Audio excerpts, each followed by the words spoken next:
Partout dans ce projet de loi, l'idéologie a pris le pas sur la raison. Partout, la volonté de contenter à tout prix de vieilles lules patronales a pris le pas sur le réalisme pourtant indispensable à un sujet aussi sérieux que le financement de la sécurité sociale. Je prendrai un exemple de cet acharnement dans l'erreur qui tient plus de la croyance que de l'analyse, la pérennisation du CICE et toutes les mesures dites de baisse du prétendu coût du travail contenues dans ce projet de loi.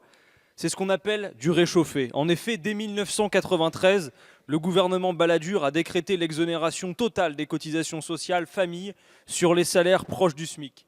En 1996, le gouvernement Juppé a aussi fait sa propre ristourne sur les bas salaires et le mouvement s'est poursuivi inlassablement. Le CICE a poursuivi cet acharnement dans l'erreur en 2013. Et malgré ces décennies de mesures toutes similaires, pas d'effet durable sur l'emploi. Après 30 ans de cette politique, 5 ans de CICE, les analyses disent toutes la même chose. Cela ne fonctionne pas. Le comité de suivi sur le CICE le dit aussi. Cela ne fonctionne pas. Alors pourquoi un tel acharnement? Pourquoi faire prendre un tel risque aux finances de la sécurité sociale pour des dispositifs qui ont été expérimentés sans succès depuis tant d'années? Pour comprendre, regardons où va l'argent.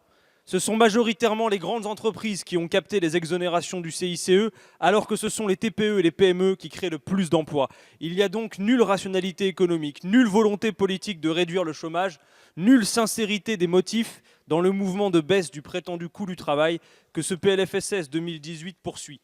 Il n'y a qu'une politique de classe, celle qui consiste à prendre à la sécurité sociale, et c'est-à-dire aux Français, et à donner aux grandes entreprises, c'est-à-dire aux actionnaires qui, eux, vous remercient.